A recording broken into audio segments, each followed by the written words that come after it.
G'day guys, hope you're all doing well. It is the coach here bringing you another list discussion. We are talking all things Broken Realm Morathi, but we're taking a little bit different route here.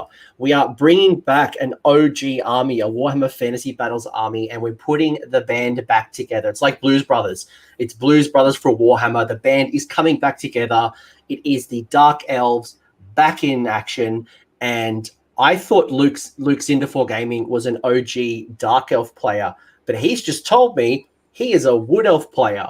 So this is going to be interesting because I want to know why. Because you were playing with Dark Elves before they were cool, before they kind of like got the sexy stuff, and I want to know why you chose this army, why you're excited, and let's talk through the new rules that you've gotten through Broken Realms of Morathi, which is putting the band back together through this city called Har Kuron. And I know I'm going to butcher that eventually.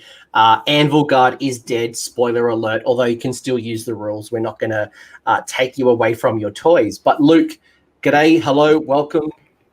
Nice to have you back. Yeah, no, good to be back. Been a long time between drinks, but drop the truth bomb on you. Was one of the last list discussions we kind of had was a fight. I think we did on the video before that, but we did Firestorm. We kind of talked through actually Cities of Sigmar before Cities of Sigmar. Yeah, I think we had the Soulbound episode as well. Sure, in there. Yeah. I'm talking list discussions. Yeah, last time list discussion was talking like pre-CanCon when I ran Scourge Privateers, which would be around the time I picked Dark Elves up, winding up nicely. So talk to me why you picked up Dark Elves, because Cities of Sigmar is sexy. Like for me, it's all about the pantaloons, the moustaches, the cod pieces, all of the great things that happen in the free cities. But you have gone a different route. Yeah, so I've always been sort of an elf guy. Like they're my thing. When I play RPGs, I play the elf ranger. I'm pretty basic Legolas sort of guy when I play that sort of stuff as well. And as you mentioned in Warhammer Fantasy, I played Wood Elves. For me, the big thing that got me into Dark Elves originally was the Honest Wargamer originally did his whole thing of playing an army for a year when he was doing Chaos Dwarves for a year. And LLV at that time was putting up the stats. And obviously there were armies that were not updated at that point that weren't involved in the stats. So you had things like Order Serpentis weren't being ran until good friend Mr. Andrew Bigwood ran them as well, and I started looking at the factions that weren't being run, liking to be a little special snowflake and want to have my own sort of thing to do that no one else was doing. And originally I was going to go with Eldritch Council at that time. I'm glad I didn't, considering what's happened there. Dodged a bullet there. I do miss the Lawmaster, though, I will admit. Yeah, some fantastic models. I actually did run them in an event. I've got the badge for Eldritch Council, but in the end I went with Scourge Privateers, mainly because I like Pirates. Pirates of the Caribbean is a cool movie. A lot I like. Muppet Treasure Island back in the day with Tim Curry is fantastic. Pirates have always sort of been one of my favorite fantasy tropes, and then Pirates plus Elves, it all goes together for me. And then started looking at the rules, and back then they had a battalion where you could like do double activations and a whole bunch of really cool stuff that made these big blobs of troops with rerolls really, really good. As multiple people around Australia will attest, I've played some games against some good players and taken lots of toys off with them. So yeah, that was you're very self-restrained, by the way, for not calling out that you beat me. In fairness, it was my very first time with Squigs. I literally got the battle tome. It was like a week. I think like literally had the battle tome a week, maybe 2 weeks at most, before we got into CanCon.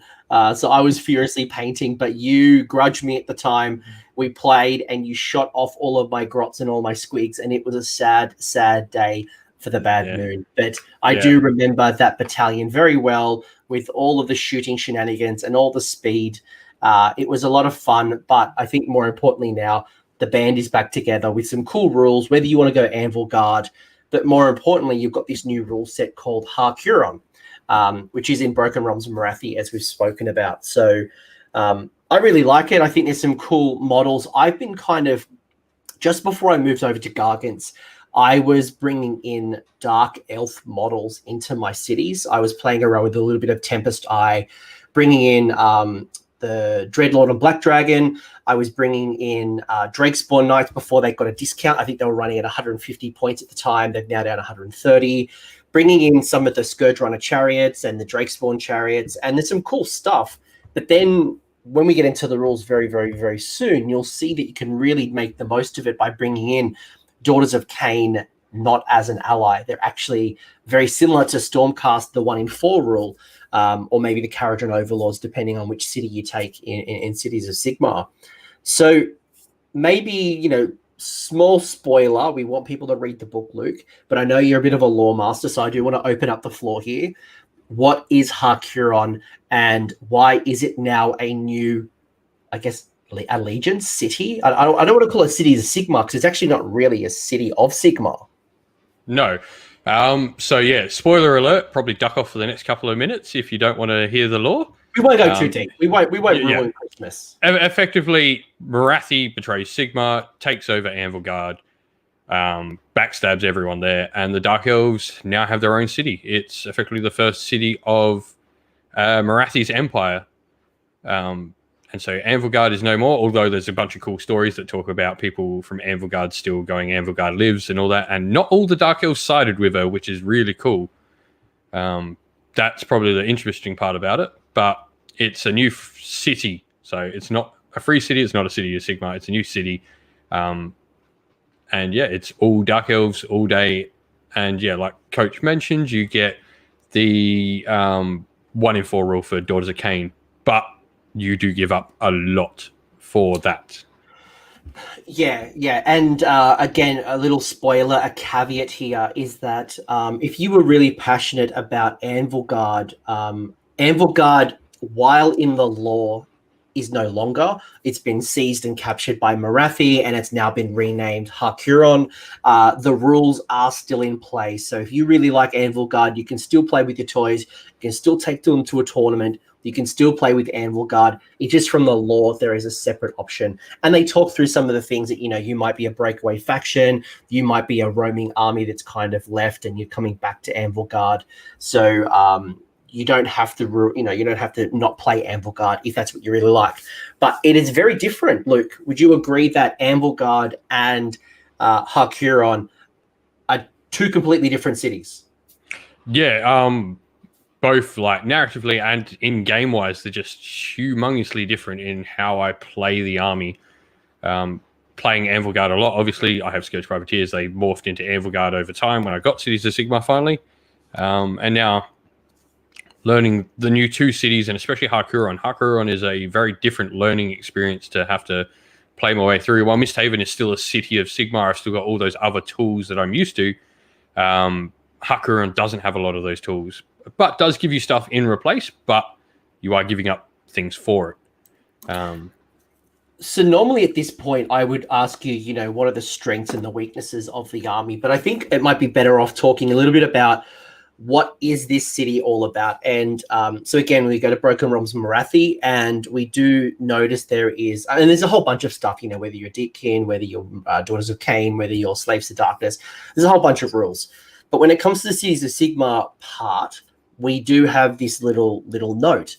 And it's really interesting when it comes to Har Kuron, because Luke and I were just talking about this, because the first rule says that the time of change, and it really talks about the fact that you are a city of Sigmar, technically, and you can continue to use the ways of the free people. So you can use Misthaven or you can use Har Kuron. They are the 2 new cities.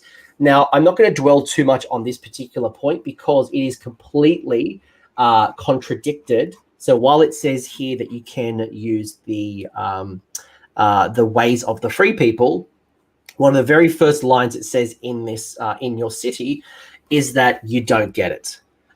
You are not a city of Sigmar. You do not get the ways of the free people.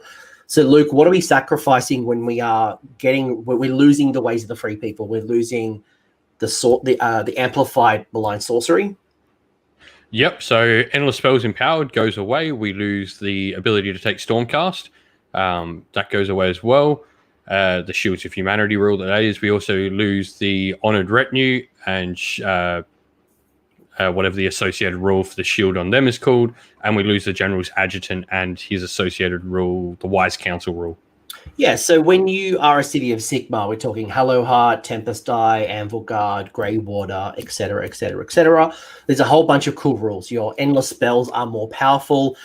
You are able to, if your general has 6 wounds or less, they can be accompanied by a unit of up to 5 to 20 models, and you can bounce off wounds to that unit if you're within 3 inches on a 4+, which is pretty sweet. If you are next to your homie, your adjutant, you can generate extra command points, and you've also got the Storm Keeps that 1 in 4 of your armies can be Stormcast, which is really cool for me. Whether it's Knight of Zeros, Aether Wings, could be a unit of Long Strikes. There's a whole range of stuff that comes with the Seas of Sigmar Ways of the Free People. But you will notice at the very start, it says Har Kuron cannot use those rules. So you are completely sacrificing page 63 of Cities of Sigmar. But what it does allow you to do is allows you to create an army that is based around using the keywords Darkling Coven, Order Serpentis, Scourge Privateers, and Shadow Blades. So Luke, what are the units we're talking about here? So Darkling Covens is the sorceress and all their mind thralled units. So things like Dark Shards, Dread Spears, Executioners, Blackguard, and what's the other? Bleak Swords. Order Serpentis is the Dreadlord and Black Dragon, and the Chariot and the Drakespawn Knights. Scourge Privateers, the best army in the world, are Blackout Fleet Master, Blackout Corsairs, Scourge Runner Chariots, and Charybdis. And War Hydra also is Order Serpentis. And then Shadow Blades is the Assassin, Dark Riders, and Shadow Warriors.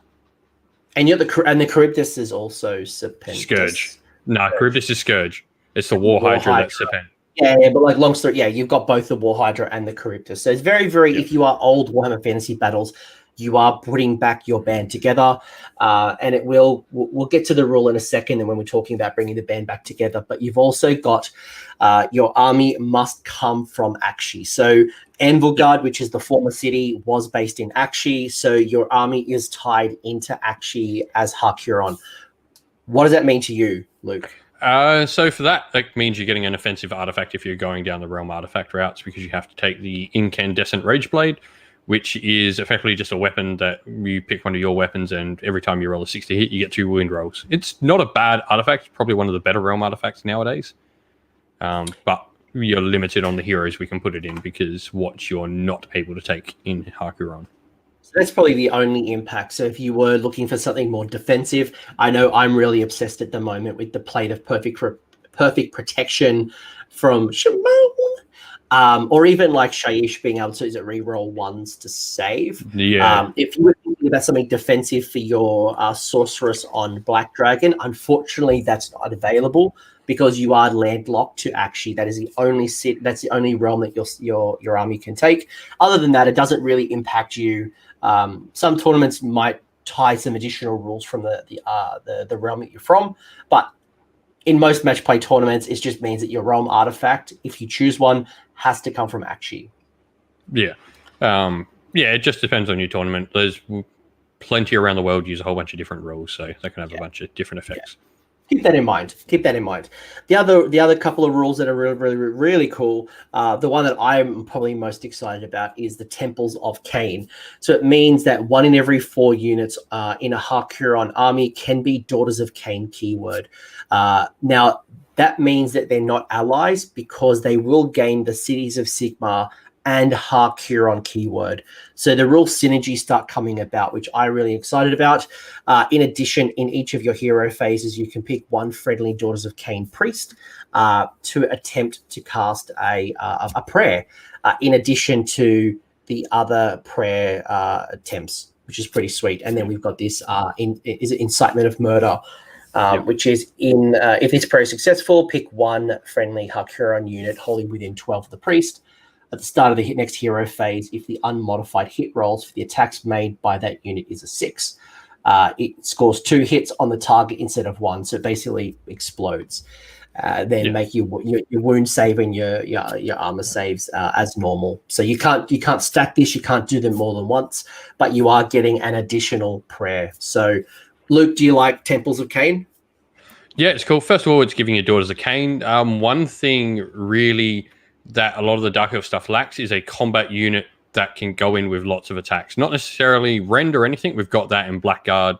We've got Mortal Wound output and Executioners, but we don't really have that high velocity amount of attacks in a combat unit outside of, I guess, Black Corsairs, who don't quite do it as well as what we're getting from, say, Witch Elves or Sisters Slaughter, or even Doomfire Warlocks. There's plenty of good options in Daughters of Cain that fill gaps that you don't have with all those Dark Elf units, because you are losing so many pieces from the other parts of cities, obviously, that you're losing, and Daughters of Cain are coming in and filling some of them for you. Yeah, I really like Doomfire Warlocks. When I look at that War Scroll, as much as I want to bring them into my Daughters of Cain army that I'm kind of building, it doesn't quite synergize very well. They're this weird little unit. But when you bring them into Har Kuron, and that spell, I think it does, 6 mortal wounds or something brutal. Yeah, so long as you got a unit of 10.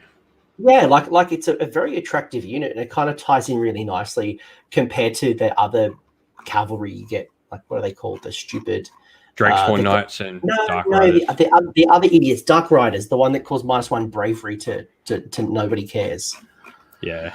My mate tried running them, and he's like, "No, this is not good." I had a fun list that I was running with Dark Riders, but that's a story for another day. Sure, that's a fun list, but like, you know, bringing Daughters of Cain just brings in so much potential. Whether it's bringing in Morathi, bringing in Sisters of Slaughter, bringing in Witch Elves, bringing in the Doomfire Warlocks, bringing in snakes, bringing in some of the Cobra Kai snakes.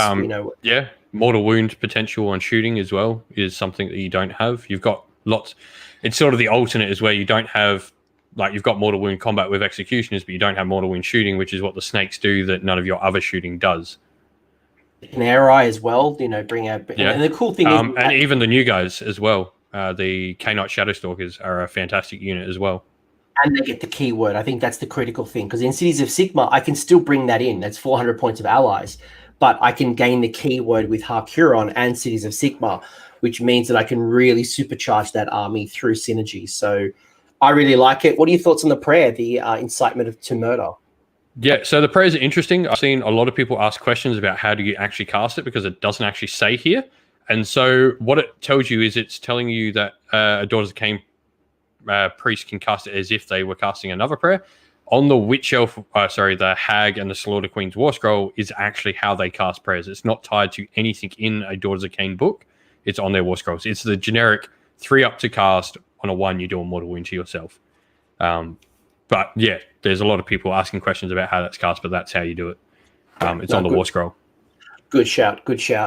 Especially for someone who might not be familiar with priests. I know in Cities of Sigmar, there is very few unless you're going the dwarf route. Yeah. But yeah, it's a decent prayer. And like I said, you've got high velocity of attacks on a lot of different units. And what's cool is this is in shooting and combat as well. So all of a sudden, things like Dark Shards with high velocity of shots, or even Blackout Corsairs take that prayer really well, because they can have 4 attacks in combat. If you get a command ability and this prayer off, all of a sudden they're 4 attacks each. And Witch Elves obviously can have 4 attacks each as well. They take it really well. And even putting it on, like, say, a high output hero with lots of attack profiles, like a Dreadlord on Black Dragon, you're going to proc a 6 or 2 across it. Last time I played with my Dreadlord, I managed to get 2 6s on the 3 attacks for the jaws, and all of a sudden it's 5 jaw attacks got through, and he wiped a unit off the table.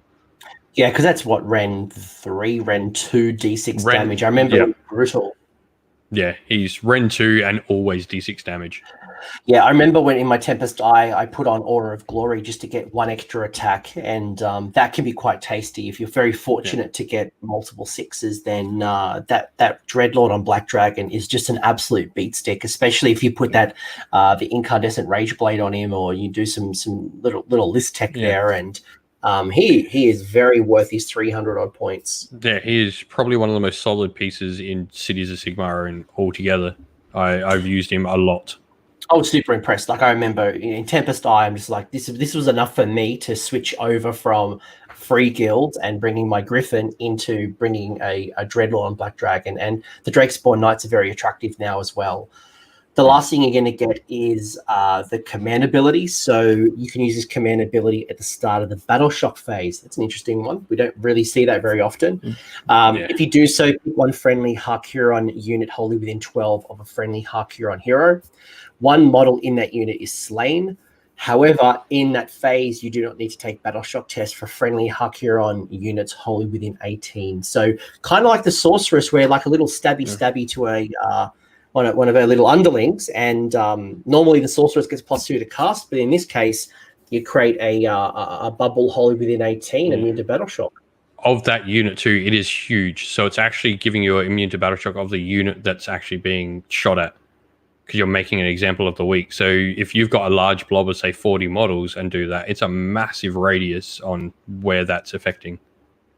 Yeah, I know. I know when I play with my anointed on foot, being able to get like a immune to battle shock bubble within 18 is just amazing, because that means the command points are just going into other things, whether it's re-rolling charges, whether it's re-rolling ones to hit or armor saves. And the fact that you've lost the 4+ adjutant kind of rule, that could be actually really helpful. Yeah, so this is actually the same command ability that you get in Anvil Guard as well. Anvil Guard, I find myself not necessarily using this as much, but when I've played a few games of Har Kuron, I find myself using this a lot more, because like you said, we're losing a bit of the command point generation that we get normally with cities. Obviously, Anvil Guard, especially if you're coming over from that, has the generic one where everyone gets an extra D3 that everyone takes with Anvil Guard.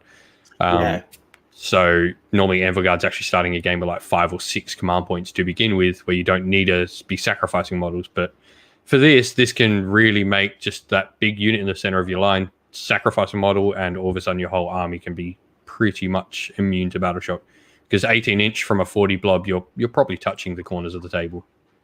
And and maybe another observation people may not have made yet, but I will call it out, is that I find Anvil Guard is starting to reward you from going down, the Dragon, the Charybdis, the War Hydra.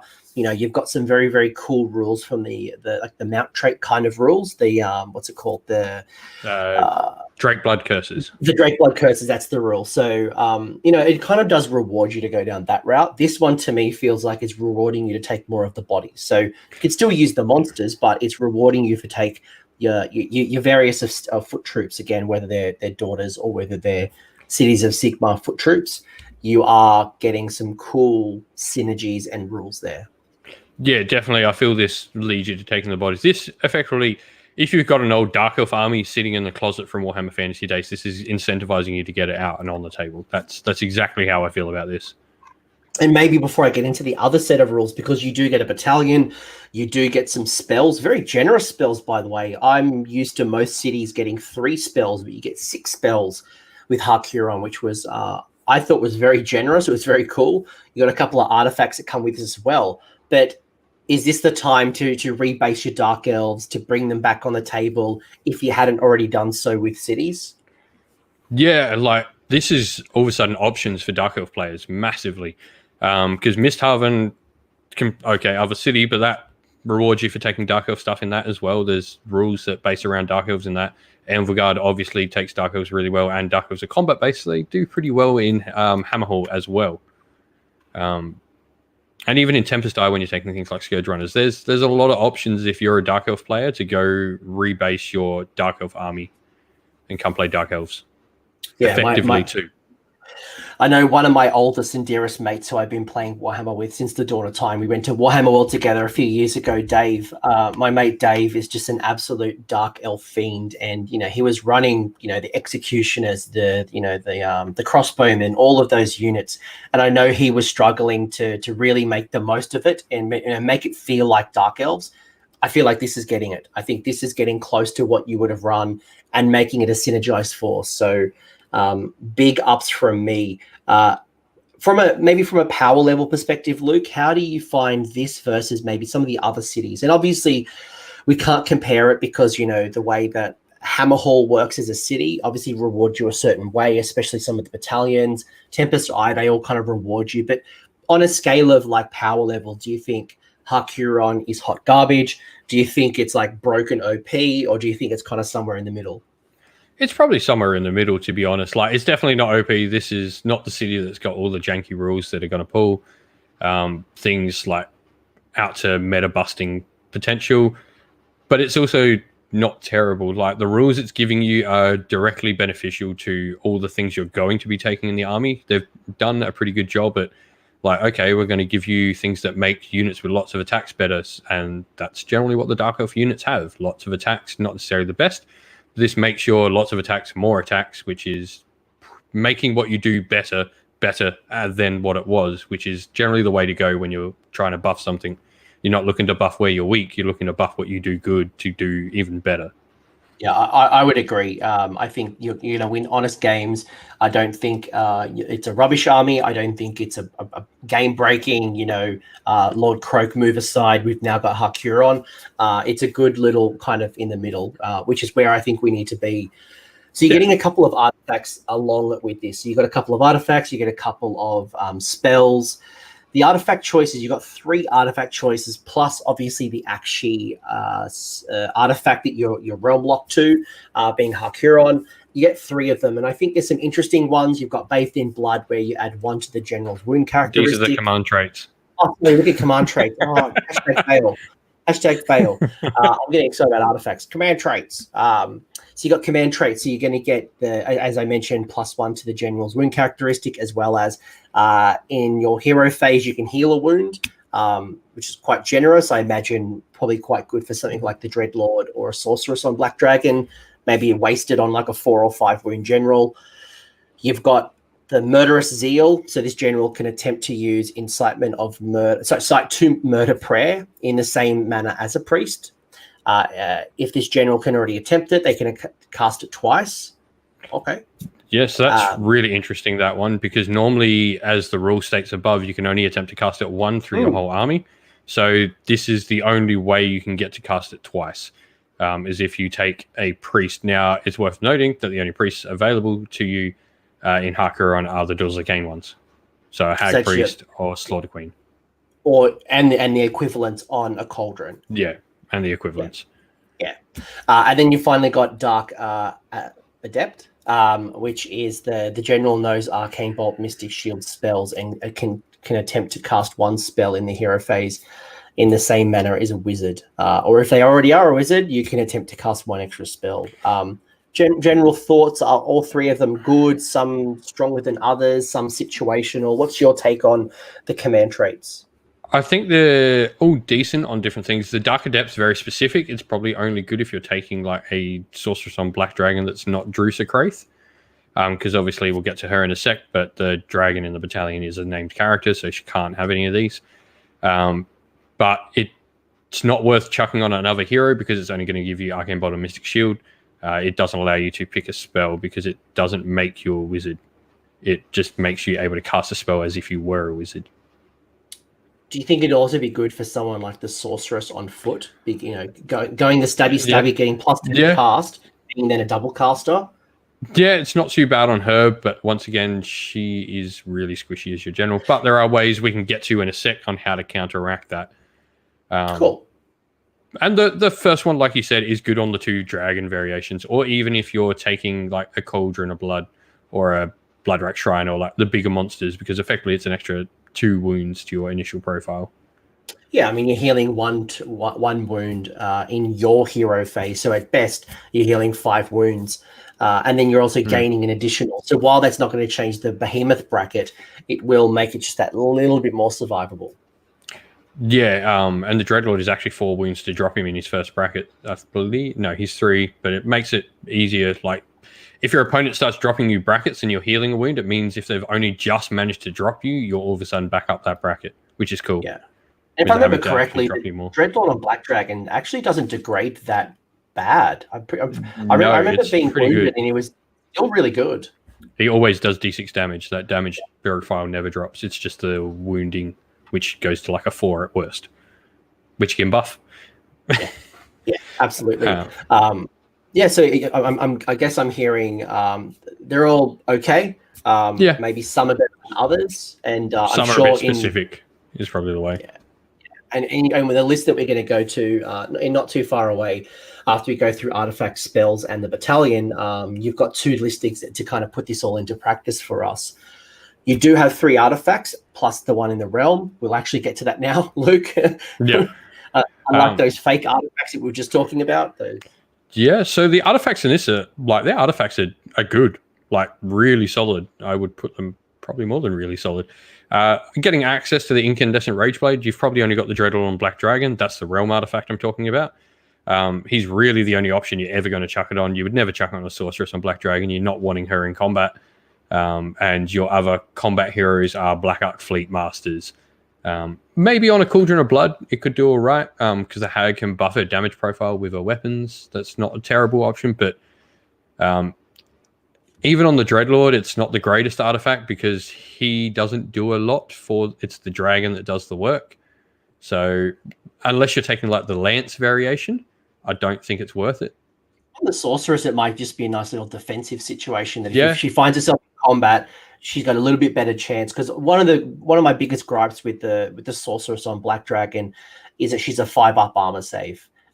It pains me that a Black Dragon has a 5-up armor save. That's I don't know if that's a dragon that is just woken up, a little bit of sleep in its eye, and it's not feeling 100%. But to me, that's always felt a little bit weird. Should have gone up a little bit. But you've got Life Takers, so in your shooting phase, you can pick 1 enemy unit within 36. That's very generous. That's visible to them. Roll a dice. On a 3 to 5, that unit takes a mortal wound. On a roll of a 6, it takes D3 mortal wounds. That's actually pretty good, like 36 inches. Yeah, this would be probably terrible if it was a short range, but at 36, it makes it okay. Like, it's probably the worst out of the 3 artifacts here, but at 36 inch, like being able to snipe some stuff off, it means late game as well. That can be really effective if your opponent's trying to run away from you. Being able to put that last wound on, say, a Stonehorn that's playing my mate's ogres a whole bunch of time, he'll run off objectives and claim objectives with a 1 wound Stonehorn that counts as 10 models late game. Being able to like throw some mortal wounds at those monsters that are retreating and counting as more, even Gargants and stuff like that have got a couple of wounds left, that are retreating out to claim objectives because they've got lots of control potential is cool. It has potential to be useful, if not situational. And I was thinking just of the Sorceress, right? The Sorceress on Black Dragon, we've obviously got the Incandescent Rageblade that might be useful. But if I can keep her out of combat and she's doing magic on the side as well as she's got Life Taker, and, she might be doing Arcane Bolt. She could be doing, various different spells.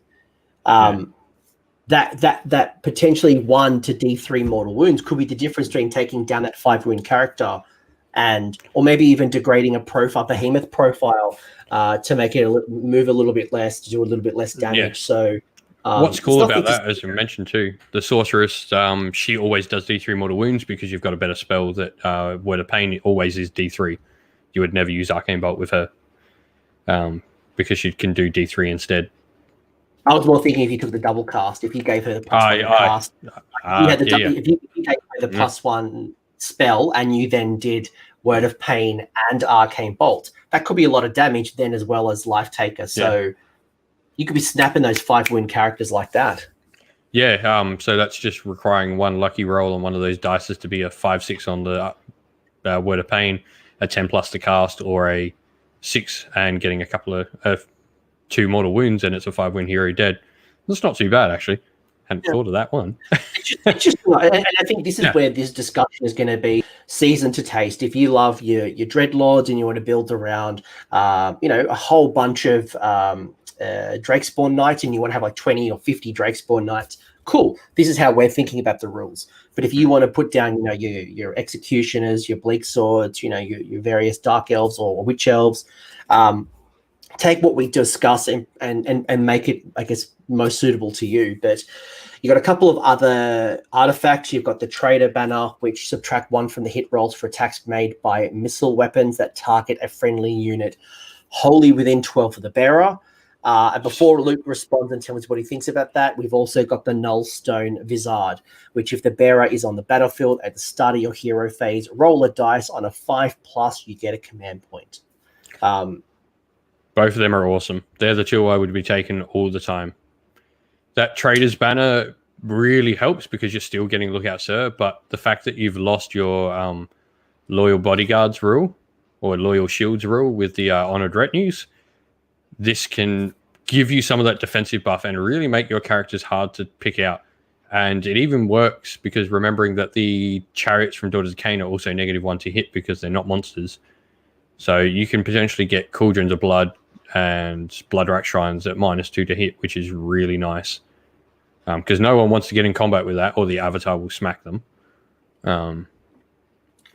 The Traitorous Banner for me really speaks to the current meta. If I think about what's at the top tables right now, or the things that are going to stop you from being in the top tables, Salamanders shooting you from Seraphon, Kharadron Overlords, literally everything shoots you. Your counterparts in Cities of Sigmar, probably with the Iron Drakes and the Soulscream Bridge. We're seeing Stormcast shooting, although Broken Realms might change that a little bit.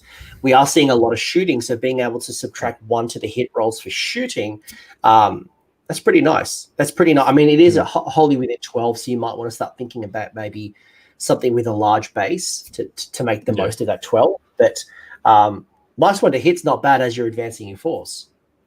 Yeah, and it can even just having it in range of that one unit that you need protected to be that hammer, to make sure it doesn't get softened up by your opponent's shooting is important. Is there any models in particular that you'd want to protect with your -1 to hit in from a shooting bubble? Well, obviously the characters, because you're going to want your priest in that bubble, either carrying the artifact or being in the bubble of the artifact, because those priests are really important. And I believe it's Little Morathi as well. She's naturally -1 to hit as well, is she not? So you can potentially get her to -3 with this. Yeah, I think she's -1 to hit. So she'll be -3 with shooting if she's within 3 inches of a unit as well. And that might be actually another call out as well, because your Daughters of Cain are not allies. It does mean that you can exceed your traditional ally pool of 400 points at match, in a 2K game. So it means you can bring Morathi, both big and little Morathi. So you still need to adhere to 1 in 4, and Morathi is 2 drops. So you'd have to be at minimum an 8-drop list. But you can bring Morathi. You can bring something that exceeds 400 points, which is pretty exciting.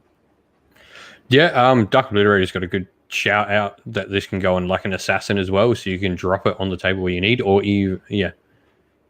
you can drop him out of combat where you need, and something that you need not being shot off if you're trying to tie someone up is another great tactic to try and use it for.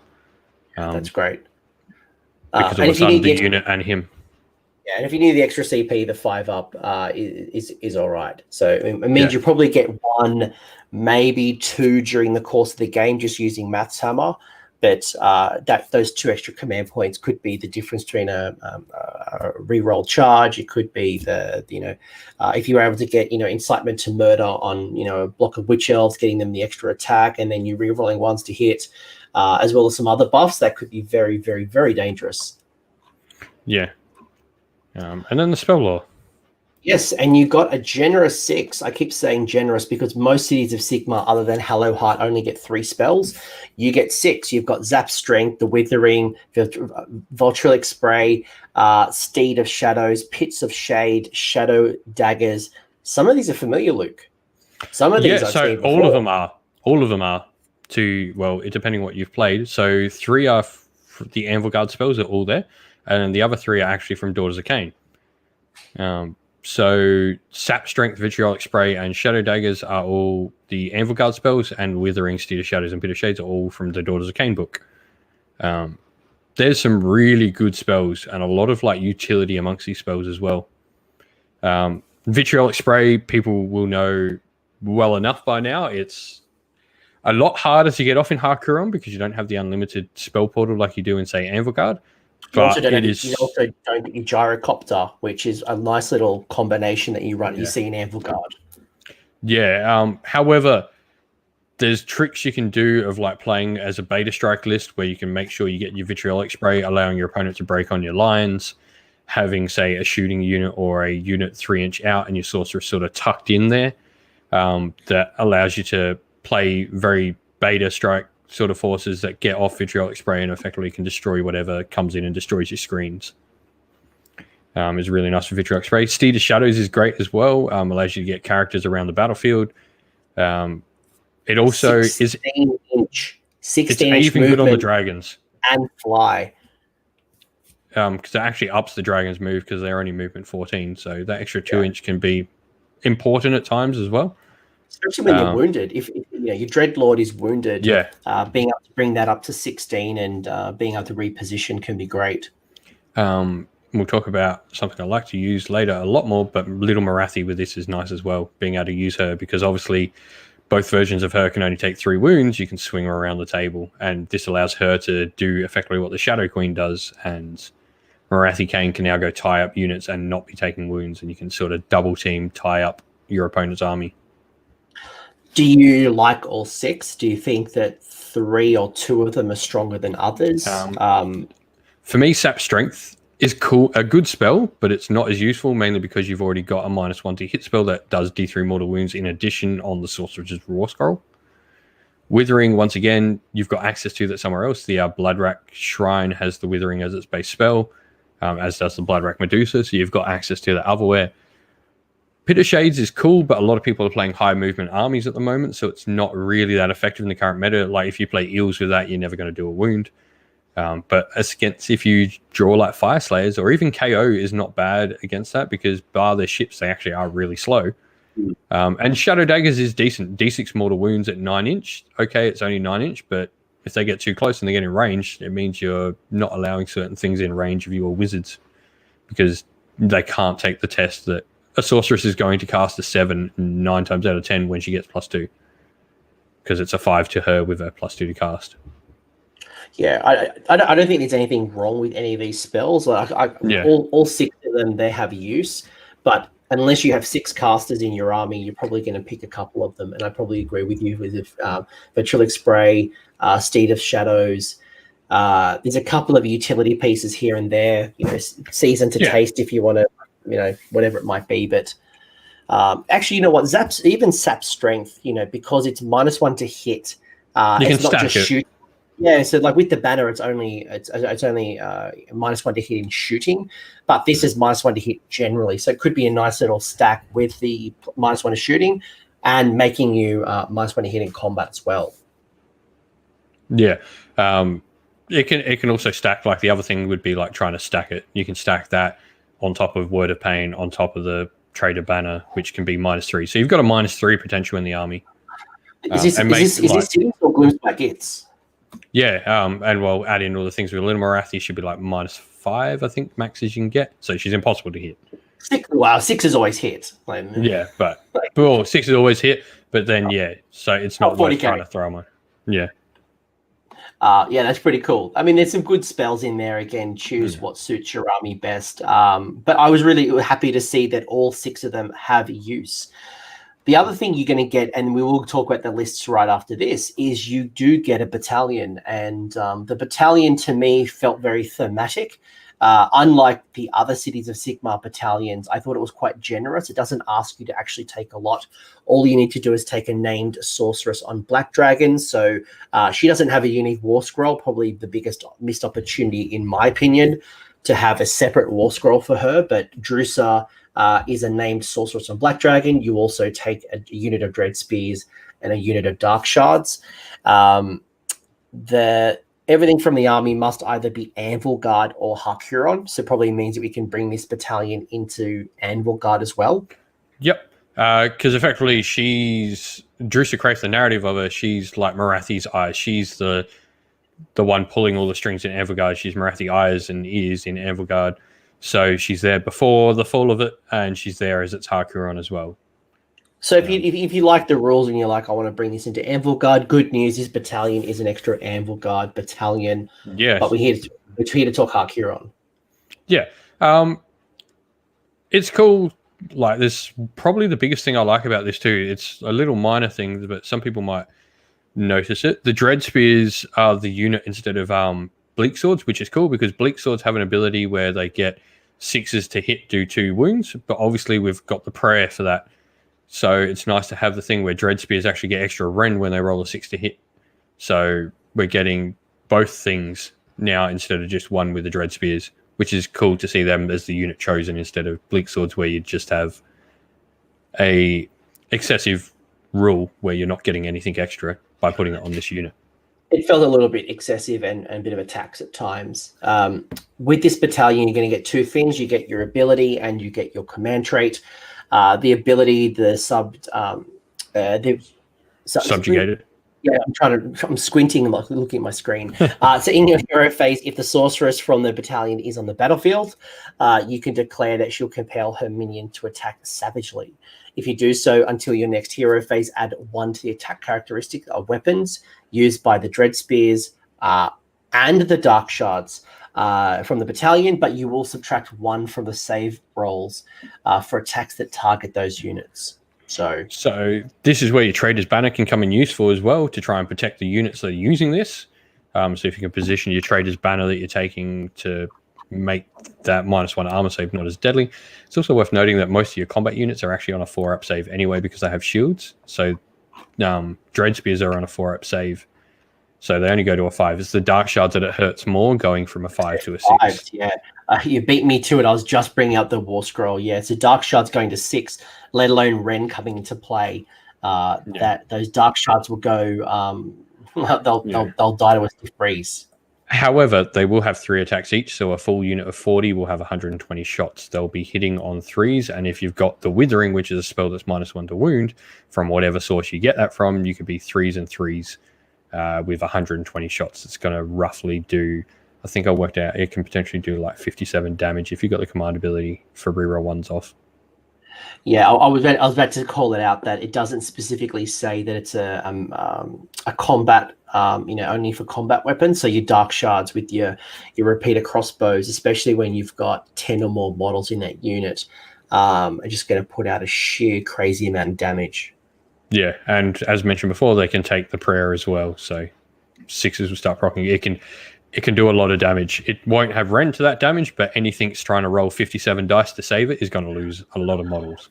I was going to say the no Ren is a little bit of a killer, but you are playing weight of dice, just trying to get the maximum out of them. But that's also when your Vitriolic Spray comes into play, and and then all of a sudden that's 57 wounds. That's anything in the game gone if that comes out. Yeah, there's Vitriolic nothing that Spray survives that. Is brutal when you've got something with high velocity attacks, which is where the gyrocopter used to come into play. So your Dark Shard kind of place that, but at a much further range because your gyros had to be not necessarily. So Dark Shards have a 16-inch range, and the Sorceress has a command ability that gives them run and shoot. You know what I'm saying though is the gyro you had to be a lot closer. The gyro does. I'm saying it's a good thing. So the Sorceress has. Well, they've got 16-inch range on their shooting. They move 6. They get +1 to run innately. So plus you could use command ability, so they can be 7 plus 16. So what's that? 23 plus their base 6. So 29-inch threat range with that unit. And as 9-inch Dan mentions as well, putting the prayer on to give the exploding hits on the Dark Shards, just goodbye unit. And finally, you do get yourself a command trait. So the Whispers, at the start of the first hero phase, in the first battle round, you receive 1 extra command point. So you get your 1 command point for taking battalion, and you get +1 just in the first turn. Yeah, I don't think this is as terrible as a lot of people think. Yeah, okay, we've got the artifact, the Nullstone Vizard. It gives you the chance to roll on a 5-up. This ensures that you've got a double command point. So it's playing it safe for the potential to not have any extra, but you're guaranteeing you're going to have 2 in your first turn. Yeah, and if you buy yourself a command point, you've got 3 to start 4. it off, and 4 if you take the turn as well. So you got your buy one battalion plus this, and so this plays safer. It gives you 4 set, but you don't have the swinginess of the artifact. They're both good in different ways. I don't think either one's worse than the other. This is really a Gitz army. Gitz, I remember having like 12 unspent command points at the end of the game. I can't remember how many you had when we played. Industrial amounts, and that was only right at the start. The Sorceress on Black Dragon, by the way, so it's the same points, guys. It's the same War Scroll that you used to. It's just that it's a named character, so you can't give it an artifact. So just bear that in mind. Otherwise, everything's just as you know it in your Seas of Sigmar book. Yeah. It doesn't state what loadout you can. The Sorceress on Black Dragon can have a few different weapon loadouts. It doesn't lock you into a loadout, which is cool. Yeah, that is very cool. That is very cool. They could have locked you into a particular build. But speaking of builds, we have 2 lists to talk about, Luke. So I've just timestamped this so we can, and I'll put the lists, by the way, in the episode very soon, probably after we record. But you've got 2 lists. You've got one we're going to focus on in the battalion. And as of recording, guys, we are pre-FAQ. We are pre-winter FAQ, so points may get adjusted. Rules may change, although I'm quite confident that none of these rule changes are going to come into play for Har Kuron. I think I'm pretty safe with it. I would say that nearly both the lists I've written are probably pretty safe from an FAQ, I would think. Yeah. And it's also worth noting that at the moment, War Scroll Builder is not updated. So we've had to manually put this in. So if you are going to a tournament, you are lucky to go to a tournament as of recording, you may need to use a Zero or find another system. But Luke, let's go through this first list. I'll read it out, and then I'd love to hear your logic and rationale and why these units are on the table and what are they bringing. So this is the Traitor Pirates list. No surprise that Luke Stone is bringing a pirate list. He is coming from the Age of Sigmar. He is Har Kuron, and he is coming from Akshi. He has to come from Akshi. What is he bringing to the table? We have the Black Ark Fleet Master, who is the general, coming in with the Traitorous Banner and the Murderous Zeal, all coming from Har Kuron. We've got the Sorceress on Black Dragon with Vitriolic Spray. We have a Sorceress on foot with the Nullstone Vizard and the same spell. So we've got 2 of this Vitriolic Spray. We've also got, and I'm curious to hear your thoughts here, this is the Underworld's Warband. Is it Morgrave the Bloodied? Yeah, Morgrave the Bloodied. Morgrave the Bloodied. So we don't see a lot of warbands coming into Sigmar, which is a little bit unfortunate, but you've obviously brought it in to the list. You've also got yourself 30 Black Ark Corsairs, 10 Black Ark Corsairs, 30 Dark Shards, 10 Dread Spears, 3 Scourge Runner Chariots, 30 Witch Elves with the Sacrificial Knives, the pair. We have the Blade Coven. We have the Kraith Shadow Host, which is the battalion that we have for Har Kuron. And we also have the Burning Head, another thing we don't see very often. An endless spell, the Burning Head. Whew. Yeah. So this will come as no surprise. This is sort of me taking my Anvil Guard list that I've been running with lots of pirates that's sort of evolved from the Scourge Privateer list you would remember. And this is sort of the next evolution of, cool, I've got some new Dark Elf rules. Let's evolve it into Har Kuron now. So this is just me evolving my collection, adding a few more pieces, stealing some of the wife's models because she's got a Daughters of Cain army. And yeah, sort of just going from there. So let's maybe start to, because I imagine some people looking at this list probably think that you are crazy. Why of all choices is the Black Ark Fleet Master your general? Being such a low wound character, what is the Fleet Master bringing to the table? How's his combination coming into play? And then we'll obviously talk about the rest of the characters. So for me, he unlocks the most battle line in what I'm going to take for the army. There's a lot of scenarios around that require you having battle line as options. And he makes the most things battle line. He also makes the Chariots battle line, which are incredibly fast with a 12-inch move, meaning I've got a very fast moving unit as battle line to go take objectives. Not just that, I love pirates. So, sure. But there are other reasoning behind it. The Chariots are fantastic at screening out objectives. They are on huge bases that can completely zone out a 6-inch objective marker, meaning your opponent's going to have to go around them or destroy them. And 18 wounds on a 5-up save, it doesn't sound great, but your opponent has to put something sufficient into them to actually remove them off the table. You can't just throw like a chaff screen or a throwaway unit at them. You're going to have to actually put something hard into them because they're at that point where there's enough wounds. I like it. And, I've always been a big fan of the Ravager Harpoon on the Scourge Runner Chariot. It's always got me over the line compared to the Drake Spawn Chariot. Even though that it's gone up to the same points level, Scourge Runner used to be cheaper. Now it's the same points. Being able to do 2 attacks each, hitting on 3s, wounding on 3s, rend 1 for D3 damage.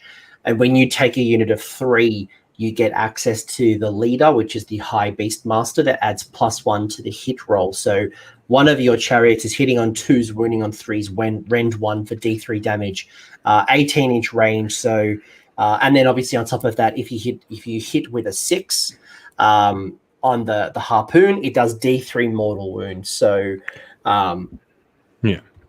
great character sniper. Great thing to harass the, anything behind the lines or chip down the behemoth. Luke, what you can say?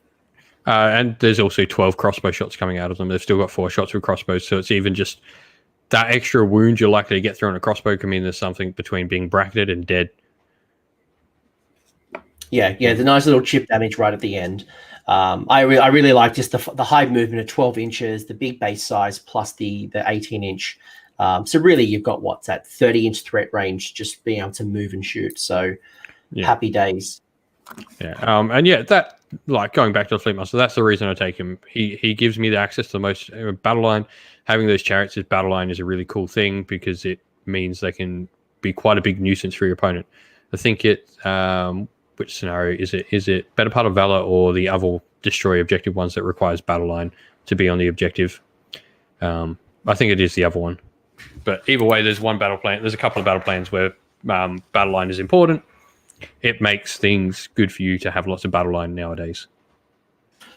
The Blackheart Fleet Master is a good little character. 5 wounds, 4 up armor save, has a nice little command ability. It, it gets an extra save against missile weapons.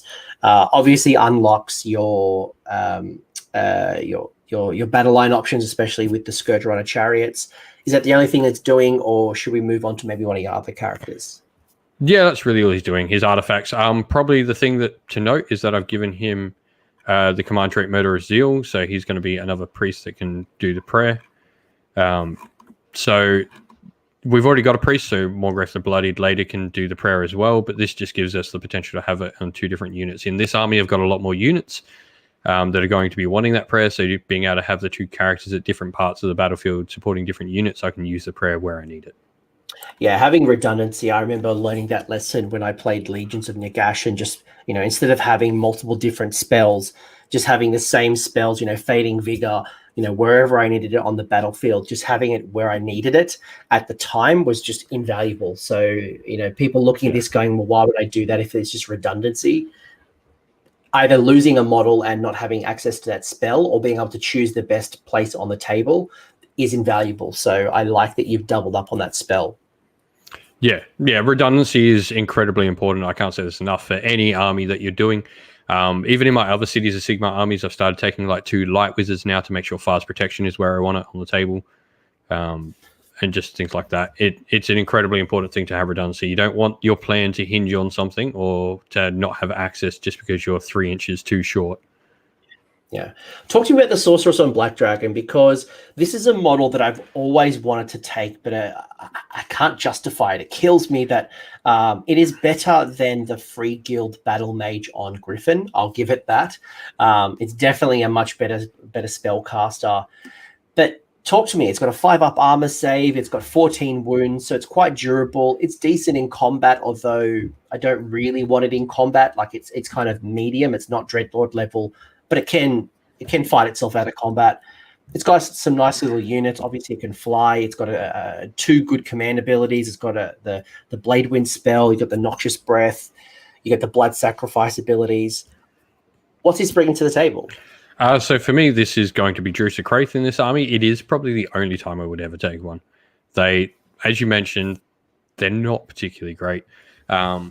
I want to run the new battalion. I've got the new toys. I want to play that battalion, and so I've tried to make it work as best I can.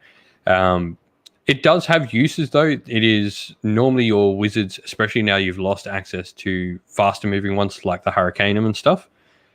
This does give you a faster wizard. And she's got a big base. She also has the same command ability we were talking about before, that the Sorceress is able to give run and charge or run and shoot to Dark and Coven units. Command underling. Yep, the command underling.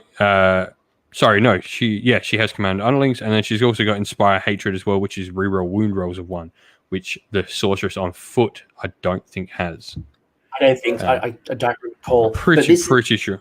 But anyway, they're good. Kind of why having 4 command points up your sleeve in turn 1 can be quite powerful, because you've got your run and shoot, you can still charge, and you've still got other things to reroll ones to hit. So you've got and then if you need to, you can kind of stabby and make things battle shock within 18. Yeah, she's still got the blood sacrifice to +2 to cast as well. And then Noxious Breath is a decent rule to have as well. It not going to do a lot, but if you've got a big blob there, it's going to do a couple of excess mortal wounds. And generally the units she's going to be using Noxious Breath on, she can probably go into combat a lot safer with. Yeah, Noxious Breath being 6 inches though kills me. Once again, you'd play like very beta-y, have her behind your front line of a screen, place her just inside of 3 so she can get in combat as well, but able to use Noxious Breath safely. Yeah, she's not a Dreadlord on Black Dragon, so you're not charging her up the front. She is she's no Vampire Lord on Zombie Dragon, but she'll hold her own. Great on the flanks, being a harasser.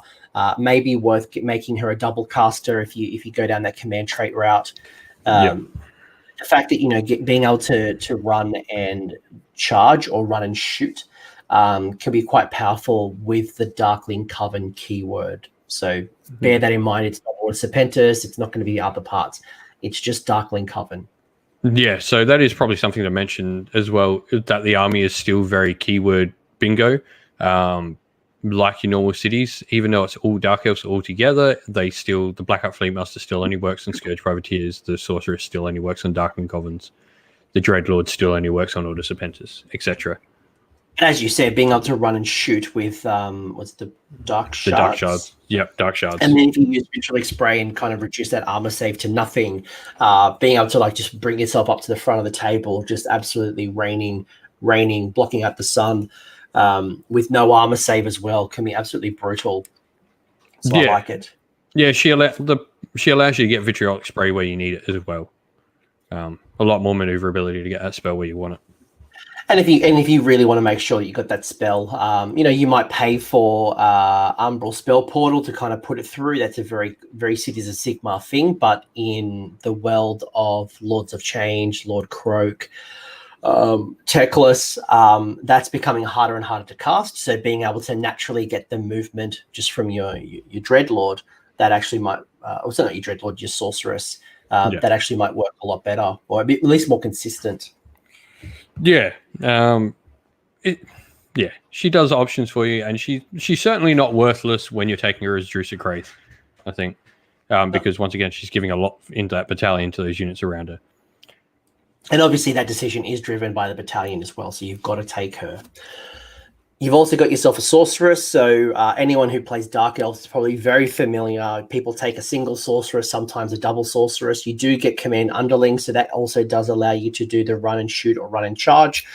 Word of Pain is just an awesome spell. And, one of my most favorite narrative rules is the stabby. So you pick one friendly Darkling Coven unit within 3 inches, you slay it, and she gets +2 to her casting roll. Just talking to Jerome in the thing, you can't use the Thrall Warhost Battalion that's Darkling Covens because it has Darkling Covens keyword, not the Cities of Sigmar keyword. All those battalions that are rolled, you can't take inside these cities because it's Cities of Sigmar. So just the question that came up from the chat was if we would take the Thrall Warhost Battalion, and so the answer is no. Yeah. Anyway. The Sorceress on foot, once again, she's just a good wizard. I would probably prefer, if I could give an artifact to Drusa Kraith, I'd probably give Drusa the Nullstone Vizard, but I can't because she's a named character. So the Nullstone Vizard instead goes on the Sorceress. Does some cool extra command points. We had this discussion before on where do you go? Because I've chosen to make the Fleet Master my general, obviously I'm not getting Drusa Kraith's guaranteed command points, so I'm going the Nullstone Vizard route instead.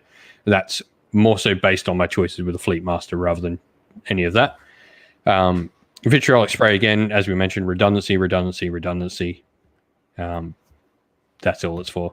And Word of Pain is just a fantastic spell. Probably one of the best War Scroll spells in the game. At least in Cities of Sigmar. Yeah. At It's a great little spell. Talk to me about the Underworld's Warband, because the chat generally seems impressed that you've taken an Underworld's Warband. So we know things like the Untamed Beast from Warcry is quite good.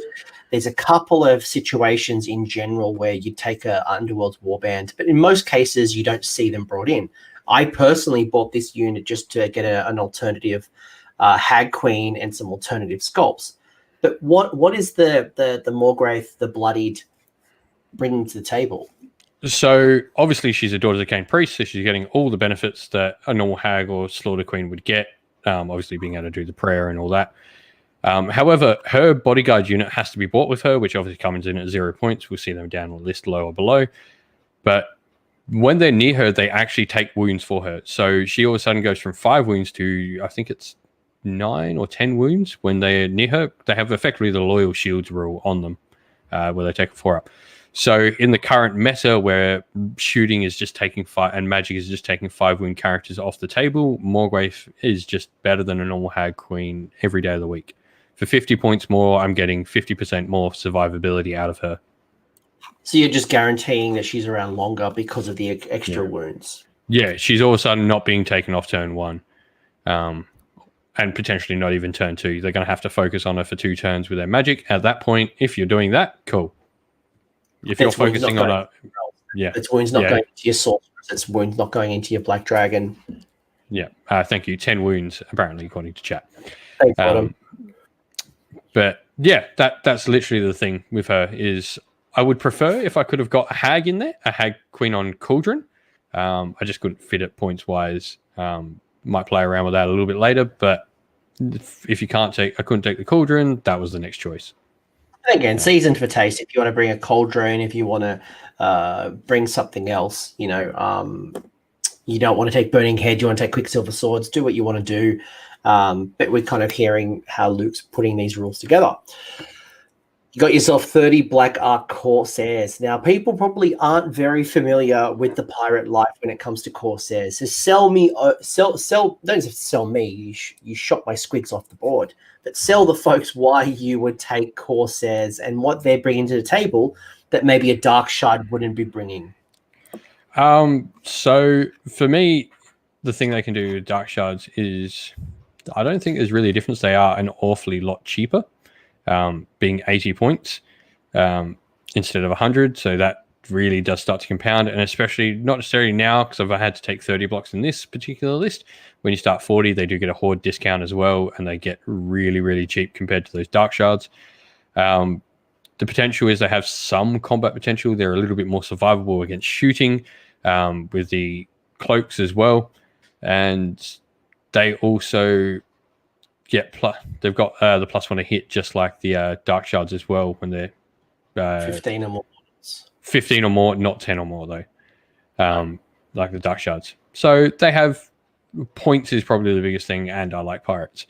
They're 2 big things. Yeah, and so I mean, you just wanted another extra unit of Dark Shards. You just have to find the extra 60 points or drop this unit to 20. Do what you want to do, but it's a little bit cheaper. Could be a cheaper screen. Yeah, cool. And probably the other thing, their weapon is the 4 and 5 weapon, so you get 2 combat weapon profiles when you choose the combat variations. The worst weapon is what you get when you take the hand bows. So the weapon is a 4 to hit, 5 to wound. But with the Fleet Master, he can add an extra attack silver than the 2 attacks, 4s to hit, 5s to wound. It's not great, but they have the potential to flip into a somewhat competent combat role if need be, just from weight of attacks.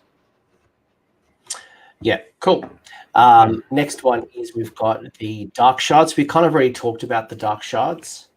Yeah, and so we've gone through all the sort of combination on how we power up those Dark Shards to make that unit just take stuff off the table. They are probably the one that's going to do a lot of the heavy lifting in the army.